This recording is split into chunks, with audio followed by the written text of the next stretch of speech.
Wait, you're going to sleep in there? I was supposed to be house-sitting with my niece at my elder brother's house while he and his wife were on a trip. As we were joyfully discussing our plans for the following day, my niece reached for the closet door, signaling her intent to go to bed. She slid into the closet without a moment's hesitation, leaving me surprised. When I rushed to grab her arm, she looked up at me with a puzzled expression. I am a 24-year-old housewife named Melissa, and I have a brother who is 5 years older than me. We lost our parents early in life, and having always gotten along, we continued to support each other. That didn't change even after we each got married, and we still maintain close family ties. My in-laws are great, but they live in Alaska, a plane ride away, so we can't rely on them easily. My brother, Sam, and his wife had a shotgun wedding. After clashing with her parents, she has been estranged ever since. With no nearby relatives to rely on, our relationship has been one of mutual support without reserve. It was only strengthened when Sam and his wife had a daughter, and 4 years later, a girl was born to my family as well. The daughters, who lived in the same city, grew up close, almost like real sisters. As the years went by and my niece Sarah was about to turn 10, Sam told me about his plans for a 10th wedding anniversary trip. If it's okay with you, Melissa, could you look after Sarah while we're away? It's just a short overnight trip nearby, but we thought it'd be nice to spend some time alone. I was only too happy to oblige. When we discussed dates and when I asked when I should pick Sarah up, he shook his head as if I didn't understand. It seemed that he wanted me to stay over at his house with Sarah, concerned about leaving the house empty for security reasons. I teased him about being overly worried, but finally gave in. I decided to stay over alone, leaving my daughter, who still has a little anxiety about sleepovers, with my husband. The day of their anniversary trip came as planned, and I went to stay at Sam's house. I held Sarah's hand as we waved goodbye to her parents. She looked a bit uneasy, watching their backs, but our house-sitting adventure was about to begin. I originally planned to bring my daughter over and have my husband pick her up at bedtime, but Sarah adamantly refused, so I gave up. I know she enjoys playing with my daughter, and although she won't tell me why she doesn't want her here today, there must be some reason. So, to cheer up a disappointed Sarah, I promised to take her to my house to play after breakfast the next day, which made her eyes light up. Sarah usually tailors her play with my daughter, so I brought some slightly complex games and puzzles that adults could enjoy as well. As I spread them out, I asked her what she wanted to play with. We spent her time playing games and cooking dinner together, but throughout, Sarah stayed close to me, constantly glancing around nervously. At first, I thought she might be lonely without her parents or still nervous, but her behavior didn't change even after a few hours. So I asked her if something was bothering her. But no matter how many times I asked, she said, "No, it's nothing," and she didn't tell me what was on her mind. Sarah's behavior seemed like she was on guard against something invisible. Only when it was time for me to go to bed did I finally understand what that meant. Sarah changed into her pajamas, opened the door of the closet with a smile, and said that she was going to sleep early today and leave for my house in the morning. In the closet, there was a bed. I couldn't figure out when it had been prepared. As I was trying to grasp the situation, Sarah quickly lay down on the bed and said goodnight while trying to close the door. "Hold on, Sarah, are you going to sleep in there?" I asked, my voice raising with surprise, to which Sarah answered with a serious face. "Yes, but it's okay. I'll leave it open just a little. If I hear anything, I'll wake up right away." Hiding my confusion, I invited Sarah to sleep with me. After some hesitation, Sarah finally agreed and joined me in my bed. She said that she wanted to leave the bed in the closet as a hiding place. I didn't understand why, but I told her it was absolutely fine. As cheerfully as possible, I asked her why she needed a hiding place. After making me promise not to laugh, she whispered, "The monster will come." Just hearing that might make you think she was still a sweet, innocent girl, but the story that followed was enough to make me believe in the existence of this monster. Sarah was shaking, clutching onto my arm. "The monster is really scary and clever. It only comes on the days when Daddy isn't home.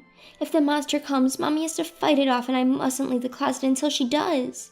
Mommy always cries while she's fighting. I once tried to help her, but I got so scared when the monster started banging on the closet door." I hugged the trembling Sarah and sighed deeply in my heart. Probably this monster does exist, and it's not some trick to get a child to bed. Discovering my brother's wife's affair in such an unexpected way made me feel lost. If this monster was my sister-in-law's lover, it wouldn't come to this house while she wasn't around. However, Sarah believes that the monster comes on the days when Daddy isn't home. Today, while my brother is away, the evidence is that she stayed close to me all day, guarding the windows and entrance. Considering my kind-hearted niece Sarah and my brother who trusts his wife, I felt a surge of anger towards my sister-in-law. But more than that, I wanted to reassure Sarah right now. I held her hand and smiled at her. "It's okay, Auntie's here today. You said the monster is clever, right? Then it'll be surprised to see a stranger and won't come into the house. And your mommy, who is always targeted by the monster, is with daddy today, so the monster can't get close to her. Still, Sarah, who does not know the true identity of the monster, keeps her face clouded with anxiety. The more time passes, the more she begins to fear that the monster will attack soon. She suggested we hide in the closet together, so I tried to calm her down by encouraging her to share anything that worries her about the monster. I thought she would eventually get sleepy as I take away her fears one by one. However, when I heard more from Sarah, I knew I couldn't just sit back. Instead of putting her to bed, I immediately took her out of the house without changing her clothes. I rushed home in my own car and explained the situation to my husband and arranged for him and his friends to stay overnight at Sam's house. Around 10 p.m. on the day that my husband and his friends went on their way, I received a phone call from Sam asking about Sarah. "Has Sarah already gone to bed? You shouldn't forget about your husband and daughter once in a while and have a good sleep. Make sure you lock up the house. Good night." After asking about Sarah, he told me to lock the door before I go to bed. He strongly warned me not to leave the house, and it took all my strength not to let my voice tremble. After ending the call, I looked at Sarah, who was sleeping peacefully with my daughter, and vowed to drive out the monster. The next morning, my husband returned from my brother's house. I trembled with fear and anger at the sight of my husband telling me about the events of the previous night. I was relieved that my judgment the day before had been correct. My family spent the rest of the day at home with Sarah, waiting for my brother and his wife to come pick her up. Upon seeing me, my brother sternly questioned why Sarah and I had left the house at night. "Why didn't you sleep at our house? I asked you many times not to leave the house, didn't I? You said you understood, but what were you thinking when you just went home on your own?" The protest from him, accusing me of breaking my promise, made me feel uncomfortable. I coldly asked him why he, being on a trip, knew that we were not home. Then he replied while avoiding eye contact, "Well, we gave Sarah a smartphone with a GPS function." If that was true, he wouldn't have insisted so much on not leaving the house during the phone call the night before. If he had checked the GPS, he would have easily known that we were not at his house. Suppressing my urge to confront Sam immediately, I continued the conversation quietly so as not to be heard by the kids in the other room. "By the way, 2 unknown men came to your house late last night. Who are they? Why would they come to a house that's supposed to be occupied only by Sarah and me in the middle of the night?" "Suspicious individuals? I'm glad you're safe." His voice was trembling, but it was not from the fear of the suspicious individuals or the relief that his daughter was safe. He seemed to be choosing his words carefully, and his gaze was darting around. "Hey, about those guys." I pressed my brother, who was not giving clear answers about who those men might be, but my voice was cut off by my brother's wife, Kate. Whether she was worried about us talking any further, she began calling Sarah forcefully and said they were going home. When Sarah, who had been playing in another room, heard her mother's voice, she came out. Kate pulled her hand away with obvious strength. Then Sam suddenly changed his attitude and said, "I don't forgive you for what happened, but I'm leaving today," and began to push Sarah back to leave the room. My brother and his wife tried to force Sarah to leave with them. When I tried to talk them out of leaving, they ignored me and did not even look back. Seeing Sarah reaching out to me in resistance to her parents, I hastily pulled her towards me. "Hey, what are you doing?"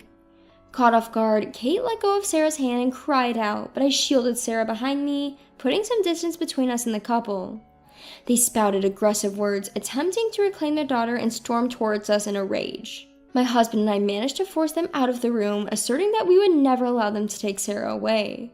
A police officer who had been waiting at the entrance instantly detained the couple. The police officers were trying to calm my brother and his wife, who were totally confused by the unexpected situation. Sam insisted to the officer that we should be the ones apprehended, claiming, "They won't give back my daughter. My sister and her husband took her from our home and are keeping her here. Please rescue her quickly. This isn't the time to hold me down. I won't run or hide, so let me go." Our daughter, who had noticed the commotion and came out, hid behind me and spoke with Sarah in a baffled manner, discussing that she was not looked up at all. Not sure whether Sam heard their conversation, but he sternly told Sarah to come with him. But she was too frightened by her father's intense anger to leave my side. Kate simply stood quietly next to the officer, glancing at my brother as if she had something to say to him and Sarah, but didn't. When my brother, who was causing a scene at the entrance, was completely restrained by the officer, my husband held up his smartphone in front of my brother's eyes. Noticing this, I told Sarah and our daughter to wait again in the previous room and close the door to keep the sound from leaking. Once my husband confirmed this, he silently started playing a video he had filmed at my brother's house the night before. Upon seeing it, the couple's faces instantly turned pale. The video began with the house key slowly turning and 2 men, apparently using a duplicate key, quietly entering the room.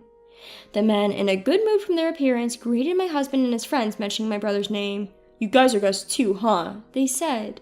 One of them joked, "Hey, how much did you pay? He said I could get a 30% discount because the woman is his own sister, haha." They looked at my husband and his friends with a smirk on their faces. When my husband's friend gave a vague response, avoiding a direct answer, one of them boasted about the specific amount of money. He said that they were good friends with my brother and his wife and that they were able to get a discount from them. They continued, "We're lucky we get to play with the kid today, too." And the man's profile as he laughed was hideously villainous, to the point where calling him a monster would be an insult to a monster. I couldn't see the screen from where I was, but the audio alone was enough to give me goosebumps. Afterwards, my husband's friends started grilling the men, asking if they often visited his house and if they always came in pairs. They seemed to notice something was amiss and started asking where Sarah and I were. Upon seeing my husband's angry expression as he stated we weren't there, they seemed to finally realize the situation. Realizing they were not among friends, the men hastily fled.